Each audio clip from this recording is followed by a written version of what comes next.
dinámica la charla.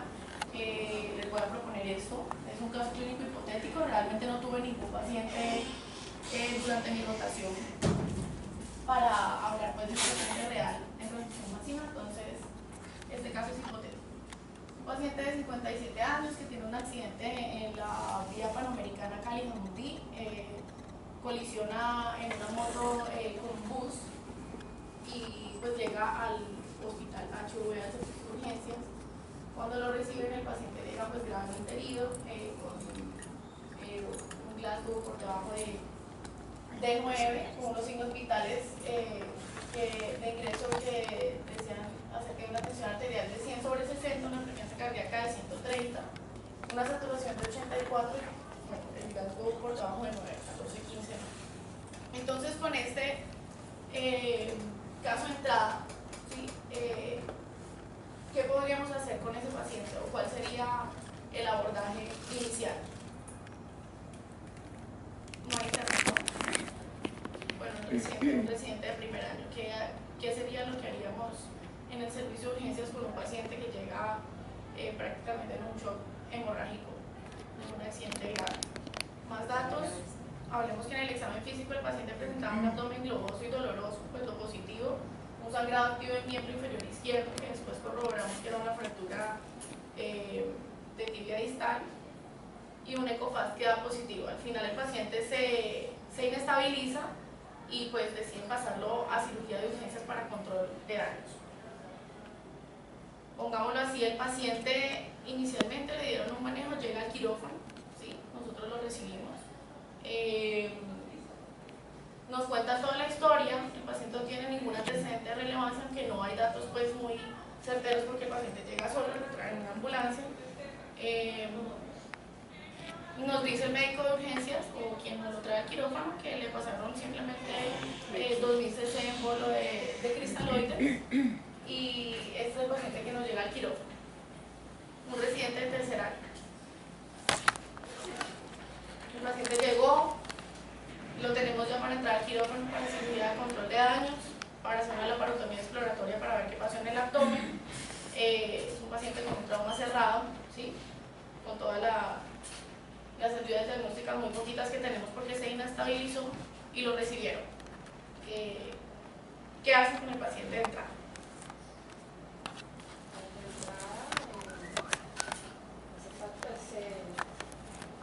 Las alarmas pues, para solicitar al banco de sangre pues, el paquete de emergencia. Pues, es un paciente urgente, pues, la secuencia de intubación rápido, pero miramos si su estado hemodinámico pues, permite que utilicemos algún diagnóstico. Aquí usualmente utilizamos ketamina. Si su estado hemodinámico lo permite, pues ponemos fentanilo, una dosis baja, y succión polimétrica, paciente con este modelo. Bien, es un paciente que considerarías que necesitamos 2 accesos venosos periféricos, por lo menos.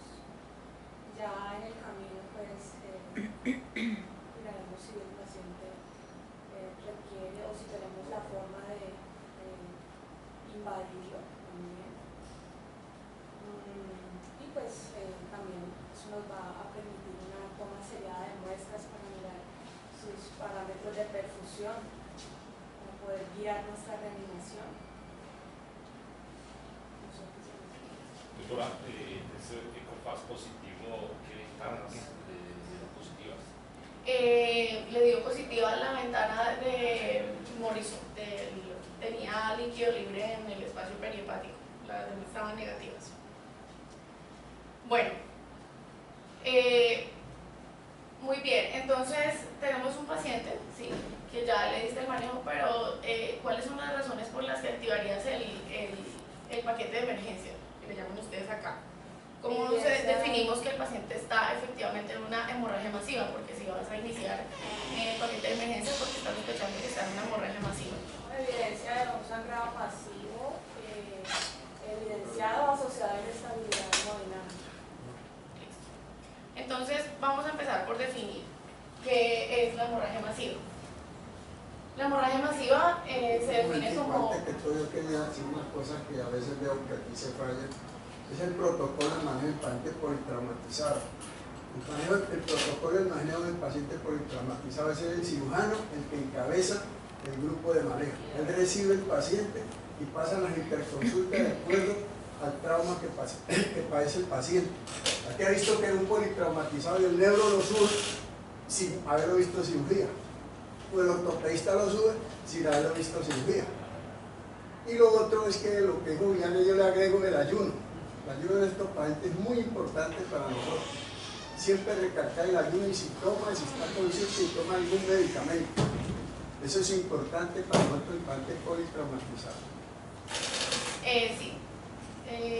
Pues realmente el sentido de la propuesta del caso clínico era precisamente poner en la mesa que debe existir un protocolo cuando vayamos a hacer o decidir transfundir un paciente masivamente, y de entrada debemos tener unos criterios clínicos y analíticos para saber si ese paciente realmente está con un trauma severo y si realmente está en una hemorragia masiva y qué hemoderivados, qué hemocomponentes tenemos que transfundirle, y además es un protocolo, ¿sí?, que debe ser implementado de manera integral, no solamente por el anestesiólogo, sino también por el cirujano, neurocirujano, ortopedista y todos los que vayan a intervenir de acuerdo a las lesiones que tenga el paciente.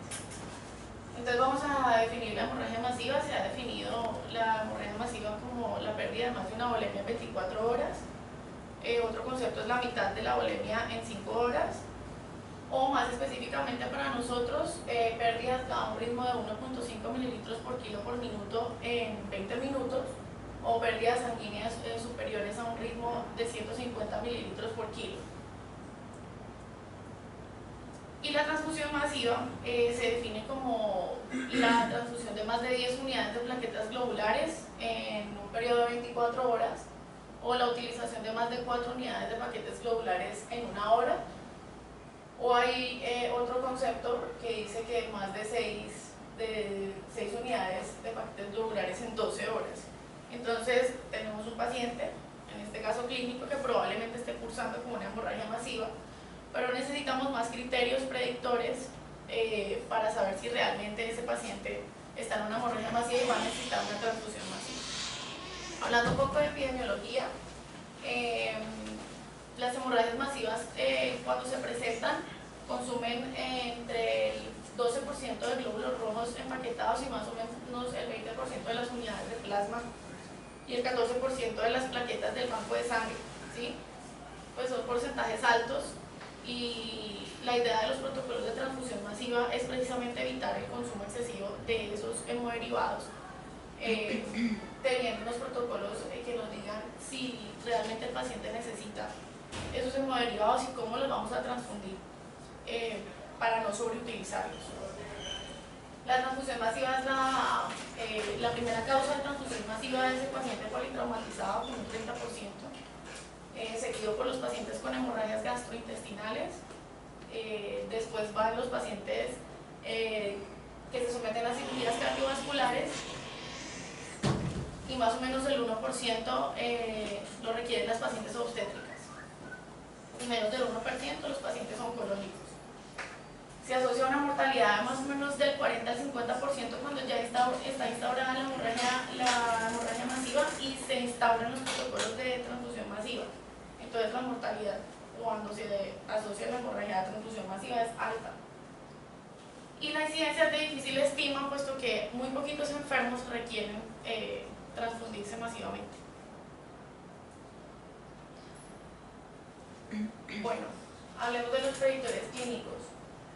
¿Cómo hacemos para saber si este paciente va a necesitar que instauremos un protocolo de transfusión masiva?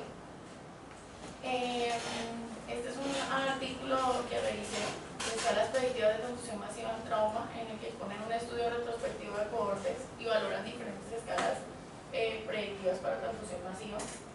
Se incluyeron pacientes con índice de severidad, Injury Severity Score, mayores a 15. ¿Alguien sabe qué es el Injury Severity Score? Es un índice que utilizan principalmente en cirugía de trauma, que cuando el paciente, digamos, tiene el compromiso visceral, evalúan, pues entran a hacer control de daños y de acuerdo a la cantidad de, digamos, al número de índice que les dé según pues, los órganos que estén comprometidos, miran si el paciente requiere o no requiere el uso de antibiótico y de terapia. De antibiótico. Es la clasificación del americano de trauma que se mira, que especifica por zona, si es zona de cabeza, pues, si es zona de tórax, si es zona de abdomen, si es extremidades inferiores, y dependiendo de eso dar un puntaje significativo, porque dependiendo de la zona va a tener mayor o menor puntaje. ¿Te dan los puntajes? En tórax y abdomen son los puntajes más altos, pero Bien. no los tengo, pues. En resumen, simplemente decir lo que dice el doctor Romero. Se califican las lesiones anatómicas siendo el puntaje de 1 a 6, siendo 1 el menor puntaje y 6 el mayor puntaje según el trauma que reciba cada parte anatómica. Y el puntaje final se va a calificar entre 1 a 75 puntos.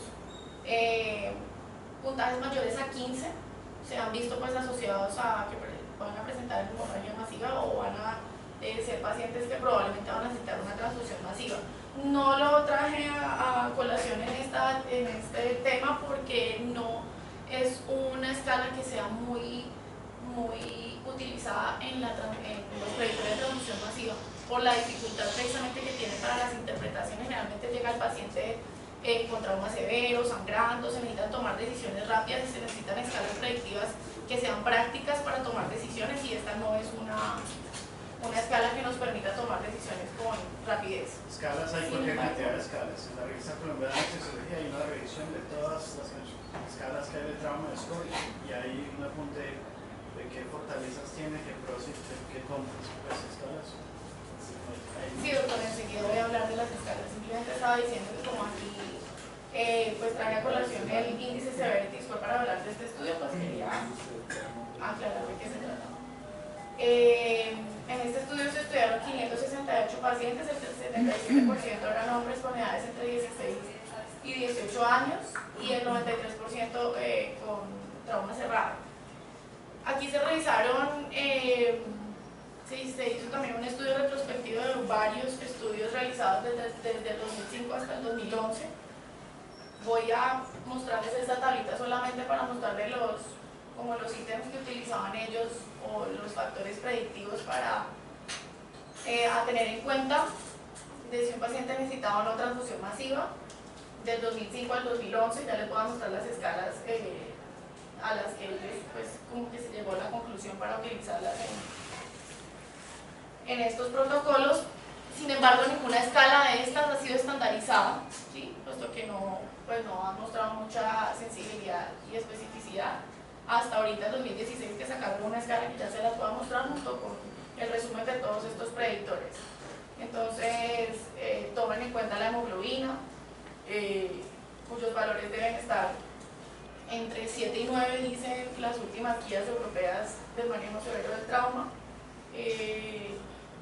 El INR, el mecanismo de la injuria, si fue penetrante o no, la presión sistólica, que las últimas guías y los últimos artículos nos hablan que deben estar mayor a 90 milímetros de mercurio, la frecuencia cardíaca, el pH, el hematocrito, ¿sí? Y entonces lanzamos la primera escala, que es el TASH Score.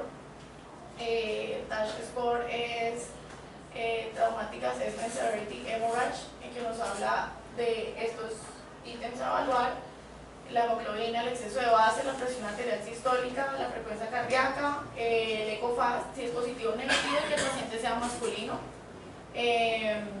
Valores por encima de 18 nos da una probabilidad de necesidad de transfusión masiva del 50%. Tiene una especificidad del 81.6% y una sensibilidad del 78%, pues ven que no es muy alta. Entonces, pues fue reevaluada por un grupo de investigadores en Japón, y esta es pues la tabla actual que tiene como mayor especificidad y sensibilidad. En esta tabla diferencia pues la la del TASH estaba antes de esta, nos hablan de la edad del paciente. Precisamente los criterios y los factores anteriores no nos hablaban, incluían al paciente la edad, que era muy importante porque no era lo mismo recibir un trauma de un paciente de 18 años o un trauma de un paciente de 64. Y nos dice que con puntajes mayores a 15 nos daba esta especificidad y esta sensibilidad. También incluían las fracturas pélvicas, dependiendo de si era tipo A o tipo C, pues daban estos puntajes. Y pues el ECOFAST que ya estaba, y adicional la concentración de lactato, que es considerado ahorita un predictor analítico importante y está asociado pues también a una alta mortalidad. Dependiendo de los valores, pues entonces nos daba un puntaje. Si el lactato estaba entre 5 y 7,5 nos daba el mayor puntaje, que era 8 puntos, y si llegaba a más de 15 pues era un predictor, o es un predictor importante de necesidad de transfusión masiva. Solamente para apuntar, el artículo que yo vi los puntajes y la gravedad de traumas en la revista colombiana de sexología de octubre a diciembre del 2016, se acabó de salir.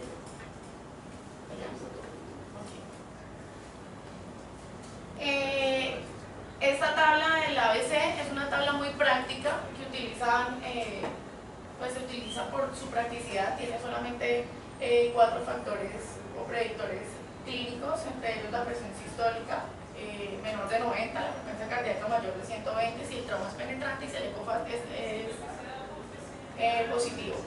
Tiene baja especificidad y baja sensibilidad, pero es muy práctica y tiene pues los ítems que mencionábamos antes.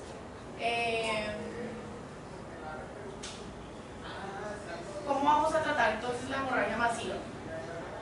Para hablar de esto, pues necesariamente tenemos que hablar sobre la cascada de coagulación. ¿Alguien recuerda cómo es el modelo celular de la cascada de la coagulación?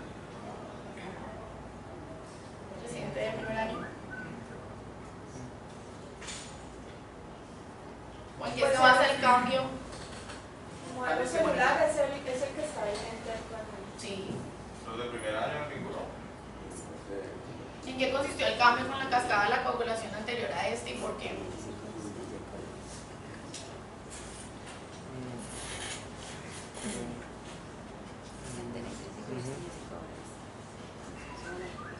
Y no es un cambio nuevo, eso es Es como 2003. No, hablando de una década. hace 10 años.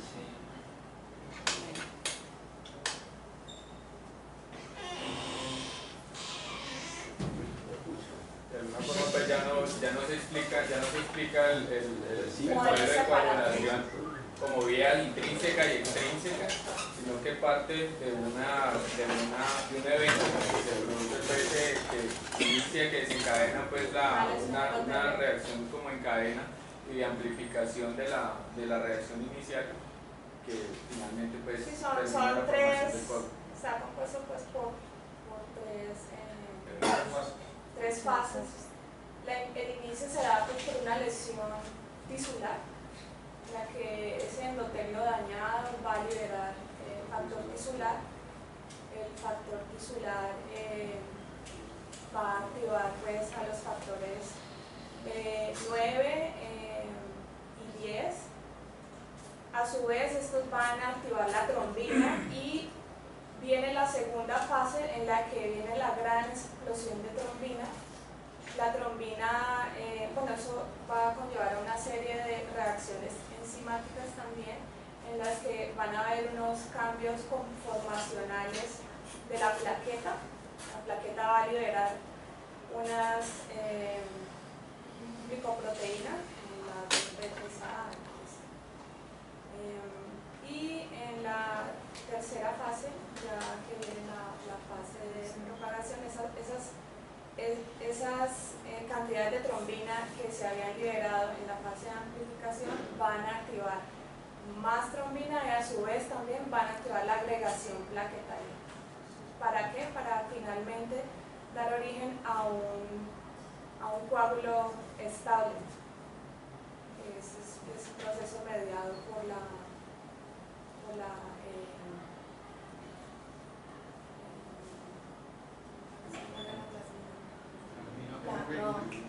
fibrina, exactamente.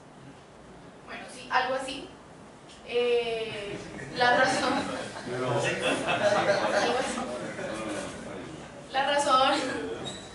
la razón por la que se cambió a modelos celulares fue precisamente que se dieron cuenta que efectivamente el factor tisular pues tenía un gran papel cuando sufrían o habían daños endoteliales, y que eso de la vía intrínseca, pues no, porque al principio decían que se formaba pues la trombina. Pero y que en la primera parte, ¿qué es lo más importante? La exposición del factor tisular, que activa. En la primera parte, la activación del factor tisular por el daño endotelial. Y la plaqueta es la El factor 7 activado que funciona en muy poca cantidad, pero que en Exacto. contacto con el factor tisular que está oculto en los fibroblastos y los tejido conectivo, entra en contacto y eso enciende pequeñas cantidades de trombina. ¿Sí? Y ya después pasa la fase de amplificación, en la que por la activación del factor 10 se adhieren todos los factores a la plaqueta. Se adhieren todos los factores a la plaqueta, hay una adhesión de todos los factores a la plaqueta. El factor 5, el factor 8, el factor Willebrand, el factor 5 activado, el factor 7, que al adherirse a la plaqueta generan una fase de propagación en la que hay o se forma el complejo tenaza y el complejo protrombínico para la formación y la explosión de trombina, que es la que finalmente va a activar el factor 13, que va pues a generar la fibrina y va a pues a sellar el coágulo. O sea, el papel protagónico se llama modelo celular porque el papel protagónico lo lleva la plaqueta, todo pasa alrededor de la plaqueta, sobre la superficie de la plaqueta. Los fosfolípidos en la segunda fase cambian de polaridad, se vuelven positivos, ocurre la activación de estos factores plaqueteros que menciono, y después el complejo protrombina que ocurre la gran explosión de trombina. Pero celular es porque la plaqueta se torna un protagonista de todo ese proceso. Ya. Bueno, esto es importante tenerlo en cuenta porque a partir de aquí vamos a empezar a esbozar las alternativas de tratamiento del paciente en hemorragia masiva.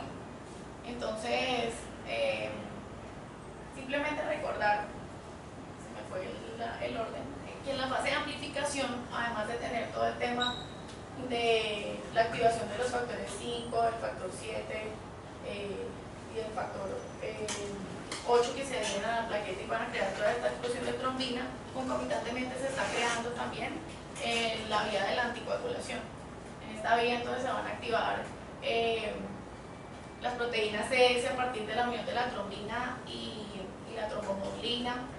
Va a empezar a actuar el factor de antitrombina 3 que inhibe la trombina, y el factor inhibidor del plaginógeno que va a evitar que va a iniciar también la fibrinolisis para mantener un equilibrio.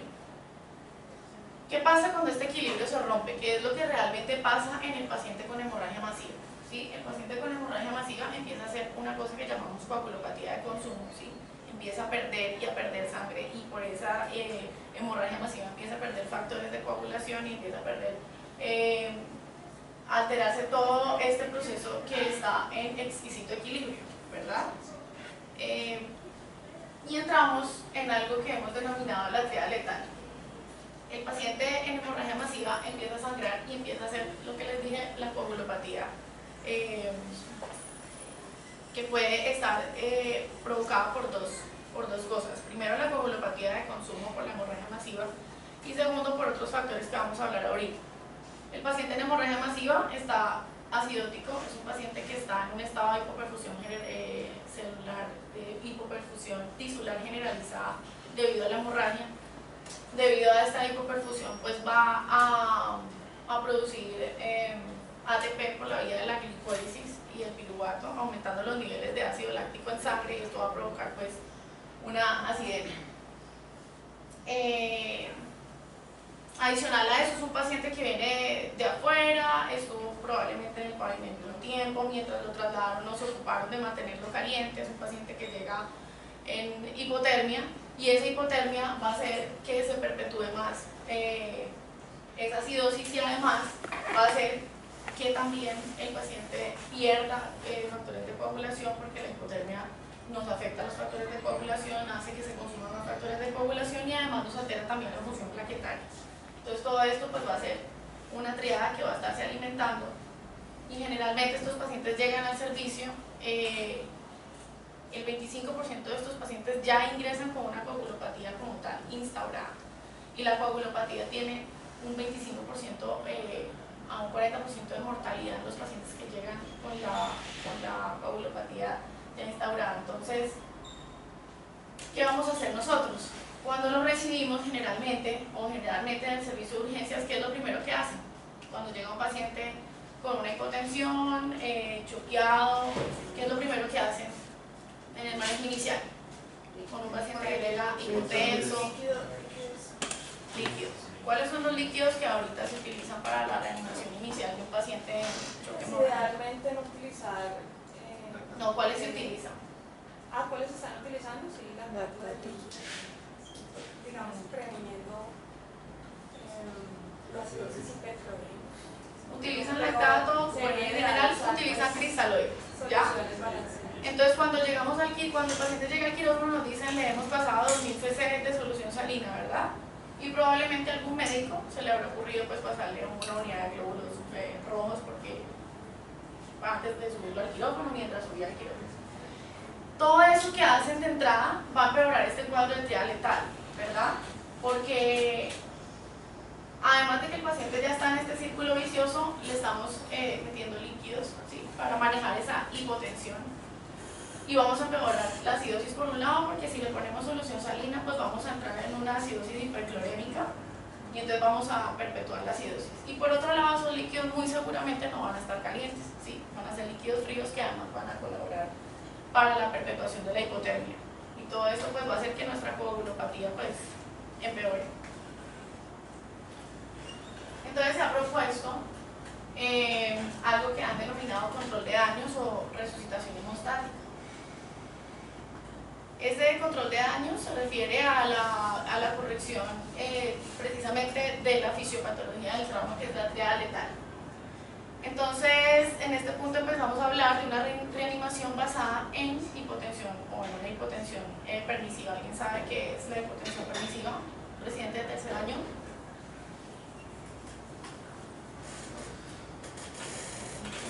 ¿O en qué se fundamenta la hipotensión permisiva? Los valores. Digamos que antes de que llegue el paciente al trauma, ¿qué es lo primero que tengo que considerar en un paciente que llegue? O sea, ¿cuándo puedo yo sospechar que es un paciente que va a requerir o que tiene una hemorragia masiva? Su estado hemodinamo. De acuerdo a todos los predictores clínicos de los que hablamos. Primero, ¿cuál fue el mecanismo del trauma? ¿Qué Sí, área fue está? La mecánica del trauma y qué órgano o qué está afectado. Segundo, que tenemos que hacer hoy en día, que está dentro del tax hueso. Hay que hacer ultrasonido. Tiene líquido en la cavidad abdominal, tiene líquido en la cavidad torácica. Si tiene líquido y está inestable, cirugía de uno. Si está estable y tengo dudas, o sea, imagen de carga. ¿Sí? Si está estable. ¿Qué más? Lo otro que se debe tomar un lactato al ingreso.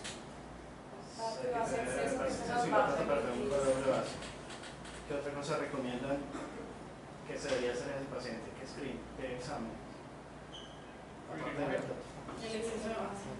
Exceso de base, lactato y urinol. para ver la tendencia habría que tomar TP, TTP y NR, no porque nos vayan a decir algo y sea superior al tromboelastograma, sino que si eso está alterado desde el principio, es esperar que eso va a seguir alterado y va a ser pronóstico de ahí en adelante. ¿Qué se supone que deberían hacer prehospitalariamente ese paciente si tiene un área de sangrado que... Control hemostático de la lesión. Directo. Torniquetes y compresibles. Ahora ya entramos en la reanimación. Estamos reanimando ya con cristaloides porque los coloides han demostrado que no son superiores a los cristaloides. Y de entrada pues solución salina, por la acidosis clorémica, lo cambiamos a lactato de rilete. Ahora sí. ¿Qué más seguimos? El paciente tiene sistólica de 70, ¿qué debo hacer? Yo le prometo que sigo en la exposición por lo que usted está diciendo, doctor. Sí, no, que como lo dicen terapia. No, espéreme, yo ya la sigo así y verá que yo llego al punto que usted está ahí. Entonces, la hipotensión permisiva. hipotensión permisiva es mantener valores de la tensión pues casi sobre una meta que son alrededor de los 45 milímetros de mercurio, tratando de evitar la pérdida de sangre por el lugar donde está teniendo la hemorragia hasta que el cirujano pueda repararlo. Pues una vez se hace el control, uno ya puede empezar a alimentar el vacío. La idea de eso es pues, que el cuerpo no haya perdido su autorregulación y todavía se encuentra dentro de los rangos que se mantiene la perfusión. Sí, es eso, pero ese no es el valor de la hipotensión permisiva ahorita. Sí, se habló de eso, inclusive el doctor de la charla anterior, que no me acuerdo el nombre, que viene de México, habló de 40 milímetros de mercurio. Eso fue hasta el 2005. Ahorita se habla de una hipotensión permisiva que no debe bajar de 90 milímetros de mercurio, porque está demostrado que... ¿Hablando de las históricas? Sí, las históricas. Ok. Estamos hablando de la media. Arterialmente. No, la sistólica. Ahorita hablan de la presión arterial sistólica, no de la media. Ya. Si ese paciente tiene un politrauma, tiene también trauma craneal. Es diferente, sí, eso iba a aclarar. Entonces la hipotensión permisiva es tratar de mantener la tensión arterial en el límite mínimo, ¿sí?, en el que se garantiza pues la perfusión, mientras se hace la cirugía de control de daño, ¿sí?, mientras se trata de controlar la hemorragia y evitar pues, que se perpetúe el cuadro. Esto solamente es válido en pacientes que no llegan precisamente con lo que dijo el doctor Luna, en trauma craneoencefálico, en los que sí se necesita una buena perfusión cerebral y se necesita mantener una tensión arterial un poco más alta. Por encima de 110 la sistólica. Bueno. ¿Y presión de perfusión cerebral de cuánto? Para trauma craneoencefálico, no. De 50, 60. Ya. El otro ítem importante en el control de daños es el inicio temprano de hemoderivados. Es decir, nosotros podemos mantener la tensión arterial hasta 90 milímetros de mercurio la sistólica, pero teniendo en cuenta que tenemos que dar un manejo para aumentar el transporte de oxígeno en los tejidos. El paciente está hipoperfundido y necesita tener un manejo de su transporte de oxígeno. Entonces, se apoya el inicio temprano de hemoderivados, o sea, la implementación del protocolo de transfusión masiva, mientras se hace la cirugía de control de daños. Aquí pues hablar un poquito acerca de la hipotermia. Recordar que la hipotermia en trauma es diferente a la hipotermia pues, que se maneja en los demás pacientes.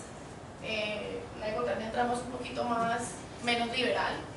Se considera una hipotermia leve de 36 a 34 grados, una hipotermia moderada de 34 a 32 grados, una hipotermia severa en el paciente que llega politraumatizado con una hipotermia de 32 grados, en los que ya se ha visto que los factores de coagulación se empiezan a consumir en estos valores de temperatura. Inclusive se ha dicho que el factor recombinante del factor 7 a temperaturas de 28 grados ya no funciona solamente con el 50% de su capacidad. Yo quisiera un momento, pues no quería interrumpir, pero esperar que terminara, pero me gustaría, o lo podemos dejar para luego, regresar a lo que hablaba de la hipotensión o la presión arterial permisiva, ¿no? ¿Qué tanto usted hablaba de la presión sistólica, pero fisiológicamente hipotensión permisiva se refiere más a la presión arterial media, ¿no?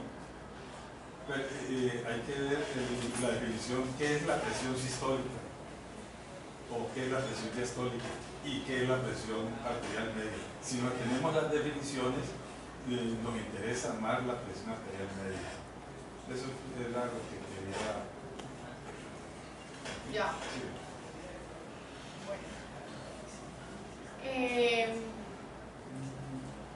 En cuanto a las alternativas, bueno, siguiendo con las alternativas del tratamiento, vamos a hablar un poco sobre los hemoderivados o la recomendación de control de daño referente al inicio temprano de hemoderivados.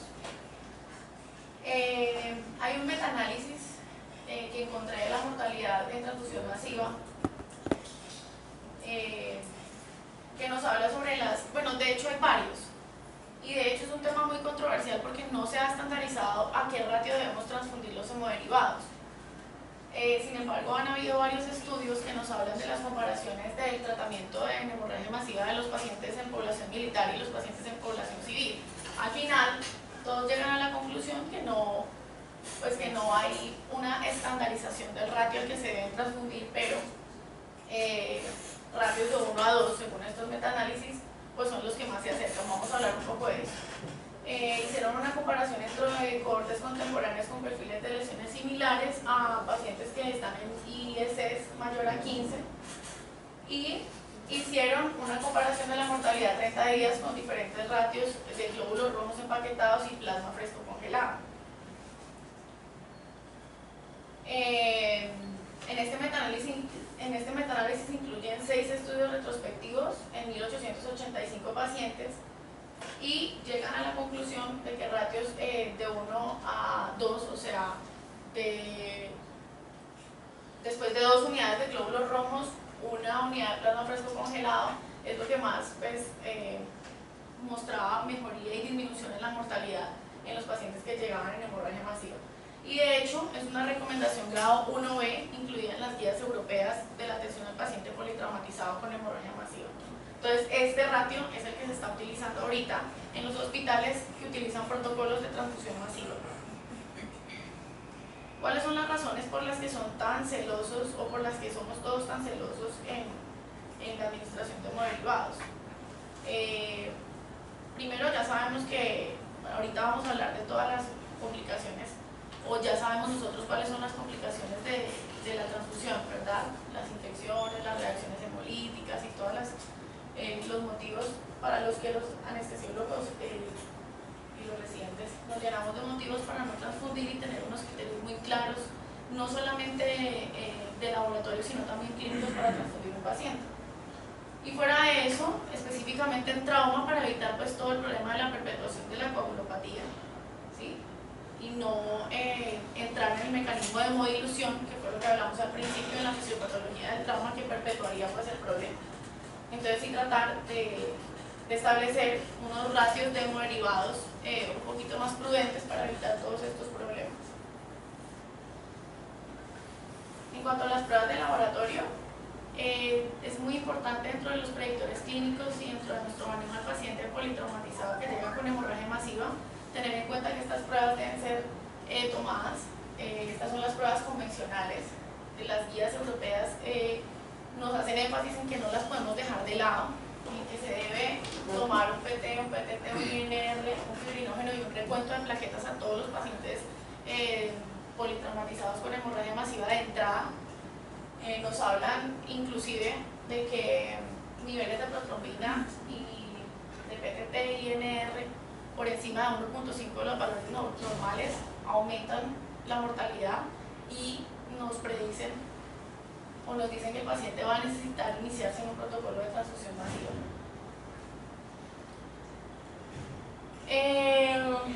Eso fue lo que les dije. El grado de recomendación de lo que acabo de decir es 1C. Lo que les acabo de decir, los valores por encima de 1.5. Y también nos hablan, que es muy importante, que además de tener estas pruebas convencionales, nos apoyemos en las pruebas tromboelásticas, o sea, las pruebas de tromboelastografía, que son las pruebas viscoelásticas de la sangre. Porque las pruebas de coagulación convencional como el PT, el PTT y el INR nos hablan de la formación del coágulo, pero no nos hablan de todo de toda la cascada de la coagulación y todo el proceso de fibrinolisis en el que está el paciente como tal, ¿cierto? Aparte de eso, son pruebas que las obtenemos de manera tardía, de 15 a 20 minutos están y no nos sirven pues para tomar decisiones de entrada. En cambio, la tromboelastografía y el tromboelastograma son pruebas que se pueden hacer a la cabecera del paciente. Son pruebas que nos hablan desde la formación del coágulo hasta que el coágulo se deshace. Nos da una valoración dinámica global e integral del coágulo y es considerado un monitoreo avanzado de la hemostasia del paciente. ¿En qué consiste? El tromboelastograma o el tromboelastómetro rotacional son las dos marcas registradas que tenemos. ¿Qué nos evalúa? Nos evalúa estos 5 ítems, que es el tiempo de coagulación, el tiempo de formación del coágulo, el tiempo de lisis en segundos, la amplitud del coágulo a los 10 minutos y el ángulo y la máxima firmeza del coágulo en milímetros. Eso nos va a dar unas curvas que las vamos a ver aquí. Entonces, esta es la curva que nos da cuando está normal, esta es la curva que nos da cuando tenemos un paciente hemofílico en pacientes con trombocitopenia. Esta es una curva en pacientes con fibrinolisis, hipercoagulación, coagulación intravascular diseminada y estado hipocoagulable. Entonces, por ejemplo, cuando tenemos una tromboelastografía que nos da una amplitud del coágulo a los 10 minutos que es menor de 5 milímetros, la prueba es tan fidedigna que podemos decir que ese resultado menor a 5 milímetros en la amplitud del coágulo menor a 5 milímetros equivale a unos niveles de fibrinógeno menores a 1 gramo sobre litro, que también ahorita vamos a ver que es un predictor importante. ¿Dónde se mide más el fibrinógeno? ¿Dónde se mide más? ¿En qué fase? Pues sí, la más. En la fase de amplitud. El ángulo, si el ángulo de 45,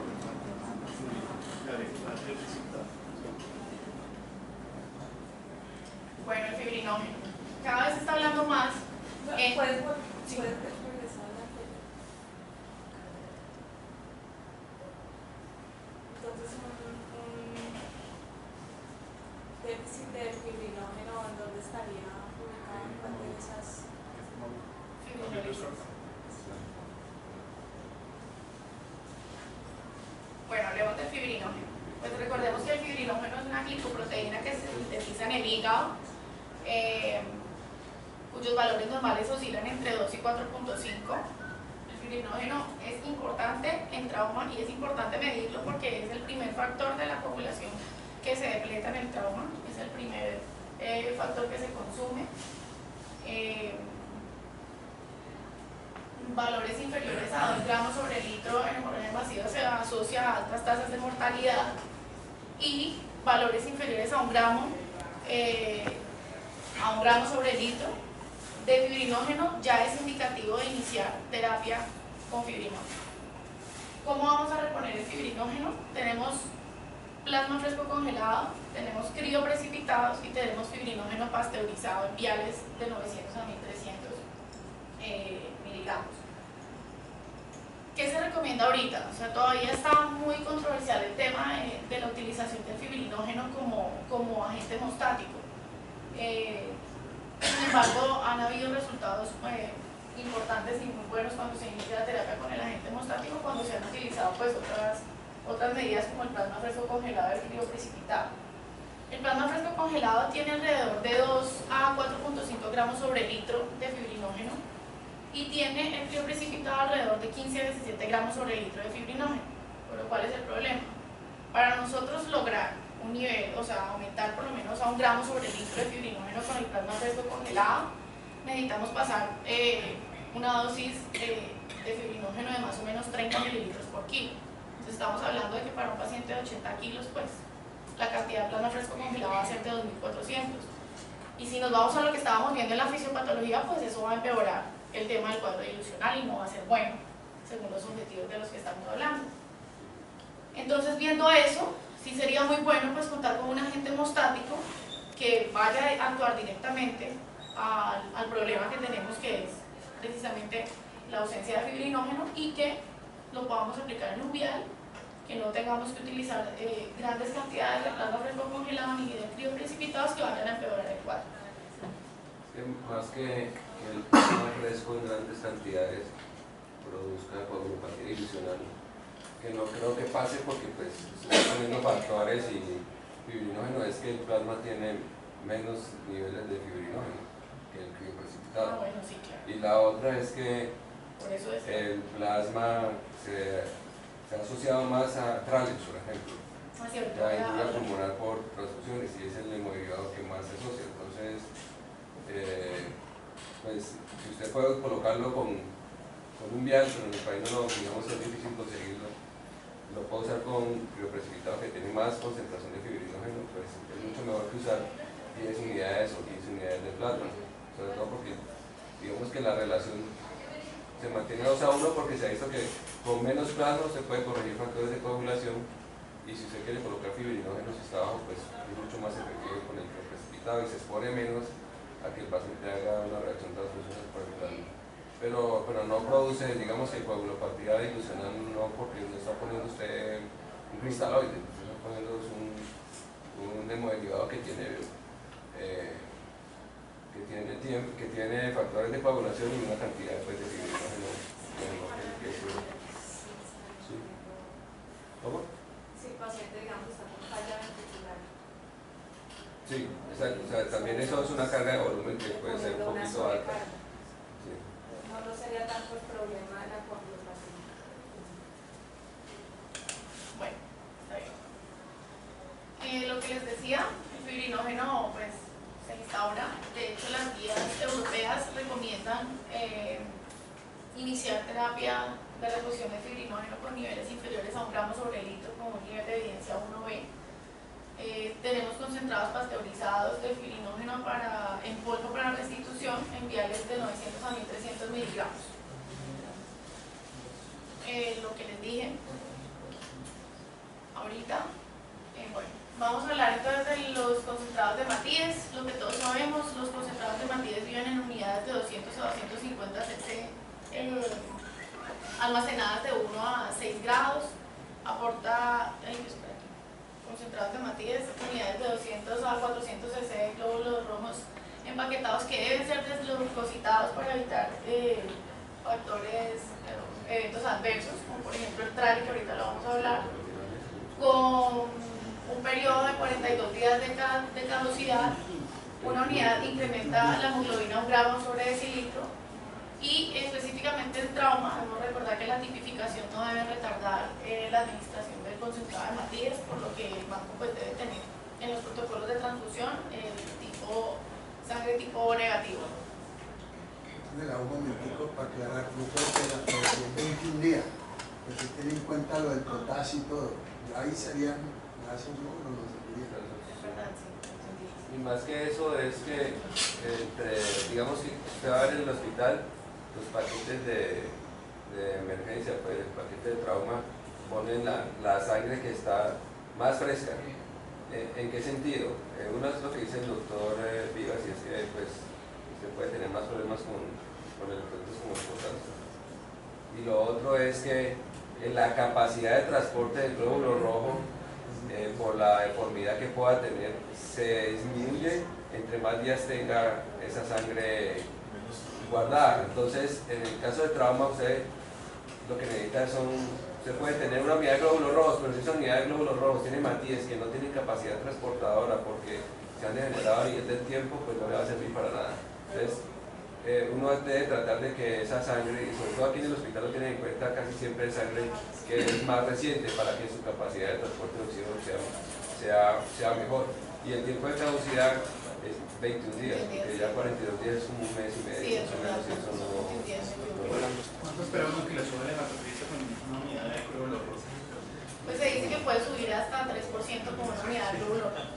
Sube al 3%, pero lo que dice, la capacidad transportadora de oxígeno puede ser como del 70%, incluso de la unidad solamente por el hecho de estar en una unidad. O sea que el transporte, o sea, poner sangre no necesariamente equivale a mejorar el transporte de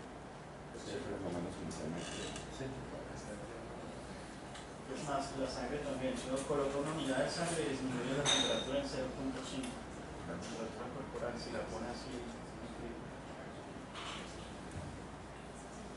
Plasma fresco congelado viene en unidades de 200 a 250 cc. Aporta factores de coagulación y fibrinógeno, como ya lo habíamos dicho. Aporta factor 8, factor 5 y factor 2 principalmente. 0.8 unidades de factor 8, 1.01 unidades de factor 5 y aproximadamente 1.1 de unidades de factor 2.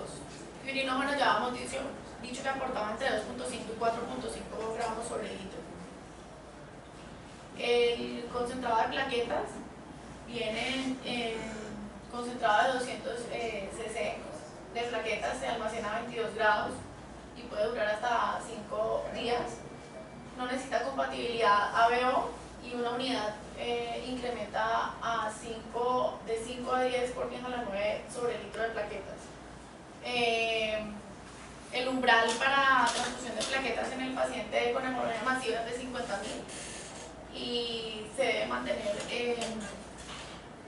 las plaquetas una vez se hace reposición de plaquetas, se deben mantener mayores a 100.000 los ratios que habíamos dicho. Consideración tiene las plaquetas en cuanto a la administración como tal de ellas. Bueno, la administración pues no debe ser, las plaquetas se deben pasar en un lapso no mayor a 1 hora.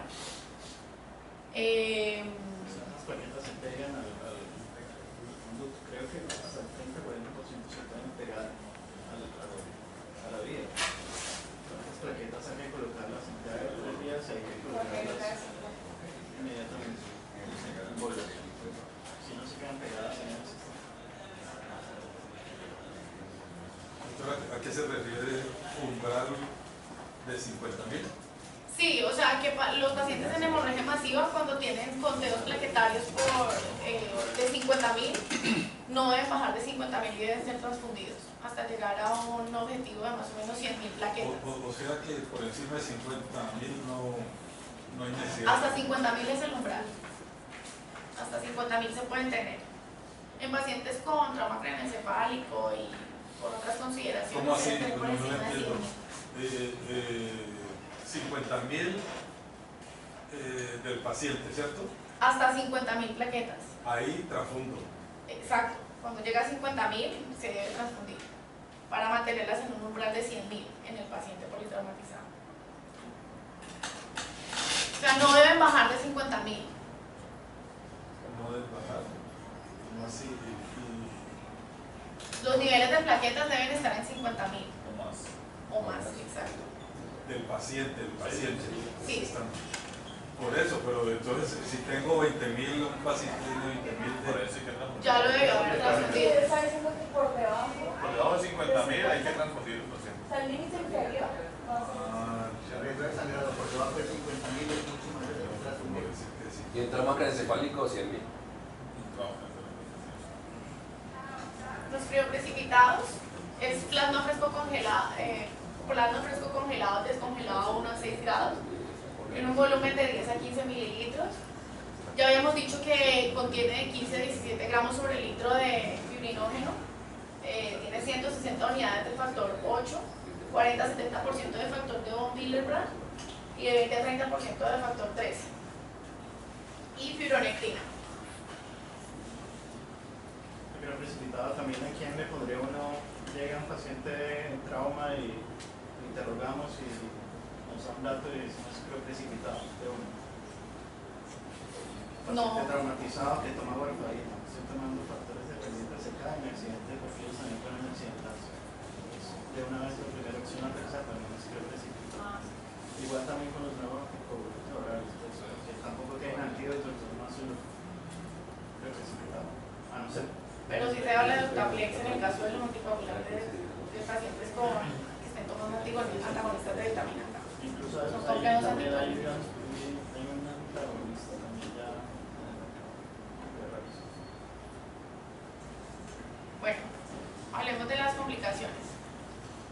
Voy a hablar específicamente de 2 complicaciones que se presentan porque son más relevantes en las transfusiones masivas. De resto, pues las que ya sabemos, relacionadas con el almacenamiento, como decía el doctor Benítez, los paquetes globulares deben ser transfundidos preferiblemente entre 4 y 6 días, precisamente para evitar las alteraciones inherentes al eritrocito cuando está almacenado más tiempo.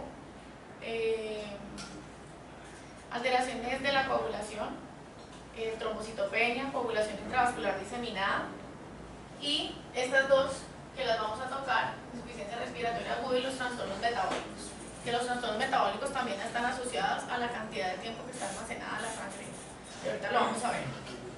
Bueno, en este mismo paciente lo transfundimos, ¿cierto? Le iniciamos un protocolo de transfusión masiva, hicimos todo lo que acabamos de decir, con los indicadores clínicos y analíticos que dijimos. Después de la transfusión, 2 horas después, el paciente empieza a tener dificultad respiratoria súbita, nos llama y nos dicen: doctor, el paciente está saturando 84, está con dificultad respiratoria, tiene tirajes. ¿Qué pasó? ¿Qué piensan que pudo haber pasado?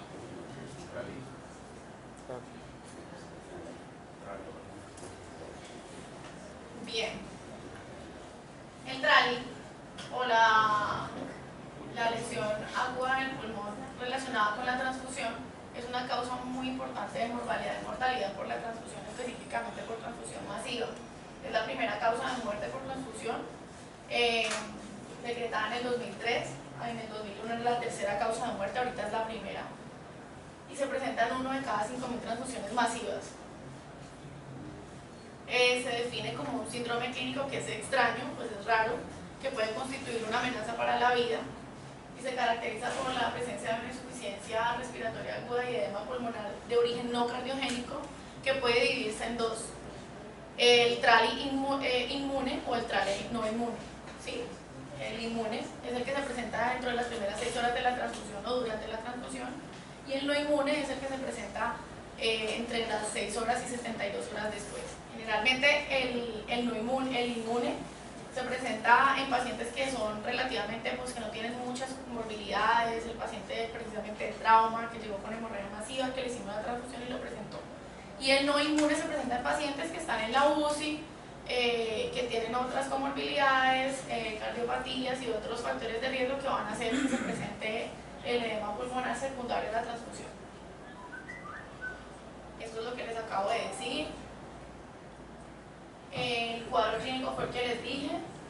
Si le tomamos una radiografía a ese paciente, vamos a encontrar que tiene infiltrados bilaterales difusos y pues todo el cuadro clínico que hablamos ahorita. ¿Cuál es la causa del TRALI? Lo que hablábamos ahora, lo que decía el doctor Benítez, la transfusión de paquetes globulares no leucocitadas o viejas, realmente no está muy clara la etiología, pero hablan o han empezado a hablar, inclusive en el Reino Unido y en Estados Unidos, tienen prohibido, por ejemplo, a las mujeres en edad fértil y multíparas donar, porque se ha visto que en esta población hay anticuerpos y antígenos anti-HLA clase 1 y clase 2 que han sido los que han estado más relacionados con la presencia de TRALI. ¿Sí? Y cuando hicieron la prohibición de estas donantes en estos dos países, disminuyó la incidencia de TRALI en un 66%, pero todavía no está descrito ni estandarizado, pues que así sea y esa sea la causa. Lo que sí se sabe es que los anticuerpos antileucocitos HLA clase 1 y clase 2 influyen en la fisiopatogenia del TRALI, provocando una activación de polimorfonucleares y liberación de factores citotóxicos que lo que hacen es producir un daño endotelial y una fuga capilar de líquido que produce pues toda la patología del TRALI. El tratamiento, pues el soporte hemodinámico, el 73% de los pacientes requieren ventilación mecánica y todavía pues está entredicho la administración de diuréticos y corticoides. Los estudios pues no encuentran resultados positivos o diferencias en la mortalidad si se instauran diuréticos y corticoides, y su administración es netamente empírica. La hipocalcemia, bueno, hay trastornos metabólicos importantes en el paciente que transfundimos masivamente. Uno es la hipocalcemia y la otra es la hipercalemia. Vamos a hablar específicamente de la hipocalcemia. Los concentrados de paquetes globulares y el plasma fresco congelado en especial tienen grandes cantidades de citrato sódico. El citrato sódico nos sirve para mantener anticoagulada la sangre o los hemoderivados antes de pasarlos al paciente. Este citrato sódico se queda o es un quelante de calcio ionizado y disminuye los niveles de calcio plasmático en sangre.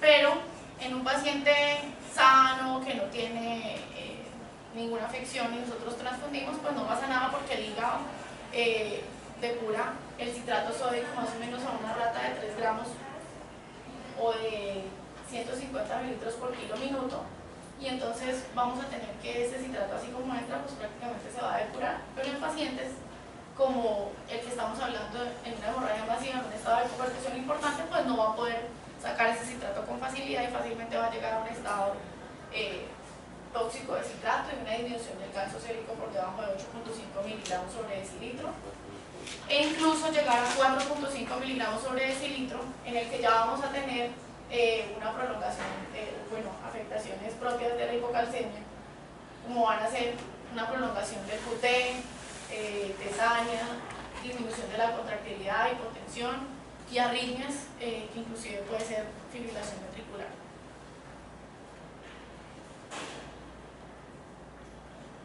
La hipocalcemia se ha postulado como un predictor de mortalidad en una relación lineal, o sea, entre menos calcio sérico haya en el paciente que estamos transfundiendo, pues más va a predecir la mortalidad. Es incluso mejor indicador de mortalidad que el fibrinógeno, la acidosis o la trombocitopenia en el paciente traumatizado, y la gravedad depende de la cantidad de hemoderivados que administremos. De la velocidad también depende el grado de hipocalcemia por el tema de la depuración del citrato. Esto es lo que les acabo de decir. ¿Cuál es el tratamiento? Monitorizar los niveles de calcio sérico en transfusión masiva es una recomendación 1C en las guías europeas. Las guías europeas también dicen que en niveles inferiores a 4.5 miligramos sobre decilitro y en pacientes que ya empiezan a tener manifestaciones clínicas como las que les acabo de mencionar, se podría iniciar el gluconato de calcio de 15 a 30 miligramos por kilo, y teniendo en cuenta pues que la administración de gluconato de calcio es una medida temporal y que se debe titular. Ellos dicen que cada hora, si los laboratorios y la clínica del paciente lo ameritan. Una pregunta, digamos que pues la idea sería monitorizar el calcio, pero digamos si no tenemos forma de monitorizarlo, después de cuántas unidades podría ser uno, digamos de forma empírica, administrar calcio. No sé si tenga algún dato de eso. Pues decía que cuando no, lo que decía era simplemente que en infusiones que se tienen que pasar rápido a más de 1.5 mililitros por kilo, se asumía pues que los niveles de citrato iban a estar aumentados dependiendo de la cantidad de hemoderivados que se pasaran y la clínica, no más. O sea, si había prolongación del QT, pues tétanos, si eso es difícil, que el paciente está intubado, si me lo entender. Es complicado que vaya a ver usted clínica de hipocalcemia en un paciente que está en cirugía pues relajado y todo el cuento. Sí, pero se pueden ver alteraciones del EKG, ¿no? Sí, pues, pero la hipocalcemia es muy severa. La otra es, digamos, que si usted tiene disponibilidad de cloruro de calcio, ¿cuánto podría ser la dosis de cloruro de calcio? De 13 a 15 mililitros por kilo. Lo que pasa es que no lo puse porque el cloruro de calcio no era tan efectivo, no aportaba tanto como el gluconato. De hecho, aporta mucho más el cloruro de calcio que el gluconato de calcio. El problema es la disponibilidad en el país, que si no lo hay, y incluso es la mitad. O sea, incluso puede ser 10 miligramos por kilo la dosis de cloruro de calcio, comparado con gluconato que pueden incluso hasta 30, 50. La infusión es mucho más lenta. Exacto. Normalmente colocan un ampollo de gluconato de calcio, si es empírico, por cada dos unidades sí, de glóbulos rojos. pero no lo describen ni lo estandarizan, y las guías europeas tampoco. No, sino que digamos que es una forma de... por cada 2 unidades de glóbulos rojos. Sí, incluso algunos hablan que después de encima de 4 unidades usted debería siempre colocar calcio. ¿Sí? Porque a veces, lo que le digo, lo ideal es lo que usted nos presenta, pero a veces es difícil que nosotros no tenemos cromolastógrafos y no tenemos sistema ROTE, que es otro tipo de cromolatografía que usan en Europa. Entonces a veces como que, y no tenemos a veces máquina como el POC o iStat que nos pueden dar esos datos. Entonces digamos que después de 4 unidades uno podría empíricamente administrar una dosis de calcio para evitar la hipocalcemia del cerebro. Ya estoy un poquito extendida. Vamos a hablar de los agentes hemostáticos para terminar la charla. Específicamente el ácido tranexámico, que ha tenido pues como un mayor respaldo en cuanto a la evidencia científica. El factor recombinante 7A y los complejos protrombínicos en hemorragia masiva realmente no tienen muy buena evidencia, entonces no voy a ahondar en ellos, simplemente saber que están ahí, que están en estudio, que se han, bueno, ahorita les voy a contar un poco sobre eso. Hablemos del ácido tranexámico. El ácido tranexámico ya sabemos que es un antifibrinolítico que actúa sobre el plasminógeno específicamente. Un estudio grande en